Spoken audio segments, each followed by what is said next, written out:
Forecast.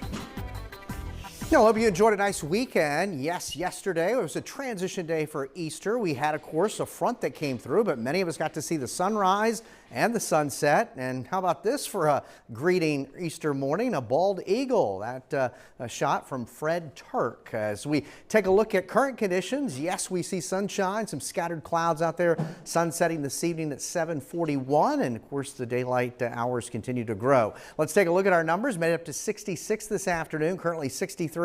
Light and variable wind. The air mass is very dry, and yes, it was a chilly start this morning. It'll be a chilly start tomorrow morning, even colder as we roll into Wednesday morning. 62 the current number at the Valley Airport in Weir's Cave, touching 63 for that afternoon high, and still some gusty winds generally out of the west and northwest. So you can see most locations at this hour low and middle 60s across the region. As we take a look at the satellite radar combination, you can see some of the clouds that are streaming across our skies. Will average mostly clear for later tonight.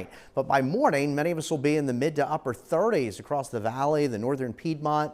Much of the region will say upper 30s to around 40 here across central Virginia. Now for Tuesday afternoon, it's a cooler day with temperatures a little lower than today, generally in the upper 50s to low 60s across the Piedmont and mid to middle 50s across much of the Shenandoah Valley. Now for late tomorrow night, and on early Wednesday morning, we do have a freeze watch that blankets the region. So again, it's still early spring yet. So if you have any tender vegetation that you wish to protect, either bring it in or cover it up or make those preparations, because we do expect more in the way of widespread freezing temperatures early on Wednesday morning. Now, based on climatology's 30-year averages, so you're normally here in central Virginia 90% safe after April the 16th. Of course, each year is different. For the Shenandoah Valley, we can go deeper into May, and many often say you're really safe after Mother's Day. But again, that's a look at climatology. Each year is different. So here we are early Wednesday morning. We've got 20s and low 30s. It'll be plenty cold to start Wednesday morning. But temperatures are going to start to stair step up after Wednesday,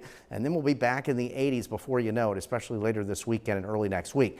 But here's the outlook for next week. Above average temperatures that blankets much of the eastern half of the nation. And here's the bad news, below average in terms of rainfall. And what we saw yesterday with that front on Easter brought generally under half an inch. Some of us didn't even see a quarter of an inch, but again, beneficial nonetheless. We have high pressure that's building down from the upper Midwest, a little disturbance coming through portions of the Great Lakes, generating some rain and snow showers. But that area of high pressure centered basically over Minnesota and Wisconsin will build closer to us by tomorrow night, and that sets the stage for that colder overnight. Look at some of these current numbers. You see 20s and 30s. So here we are early Tuesday morning, certainly a chill to start the day, mid 30s to low 40s.